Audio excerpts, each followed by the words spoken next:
You had approximately a 2-year investigation of the Saints to reach the conclusions you did. After about 3 weeks, you announced that they had found no evidence, the league had found no evidence to corroborate the reports of other teams having bounty systems with Greg Williams.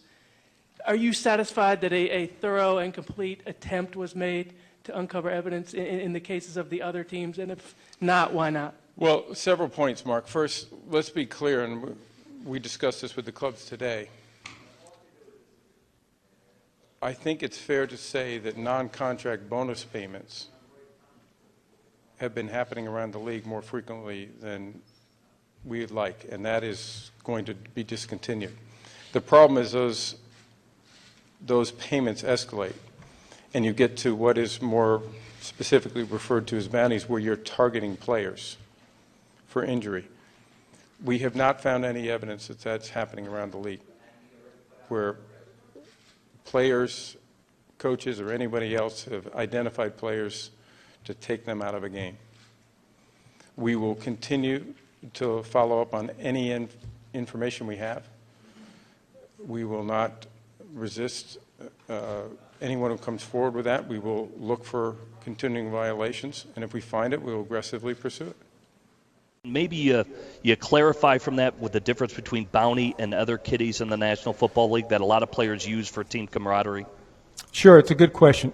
First, some of those payments are called non-contract bonus payments. The problem with those payments is they escalate, and they become difficult. As an example, the big hit. Well, is the big hit for taking somebody out or not taking somebody out? Is it for a legal hit or an illegal hit? And so we're eliminating all of those non-contract bonus payments because of the escalation. Bounty payments are specific to identifying an opposing player and taking them out. And that means getting them off the field, whether it's a legal or illegal tactic. That's just unacceptable in our game, and we are not going to allow that, obviously. Could you define for us, maybe once and for all, the difference between what a pay-for-performance program is? Like it goes on around the league, apparently players say what happened with the Saints or what allegations are with the Saints. Well, the number one thing is when you reward players, that's a bounty.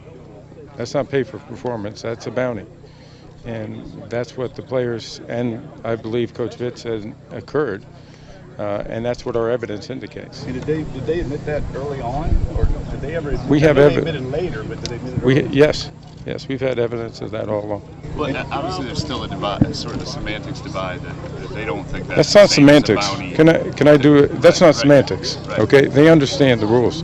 When you reward somebody for injuring somebody, and the only way you card off somebody is when they're injured. Right. So that's an injury. So when you do that, that's not semantics. Right, but if that's different than a willful targeting a player with the intent to injure, as opposed to... They're both bounties.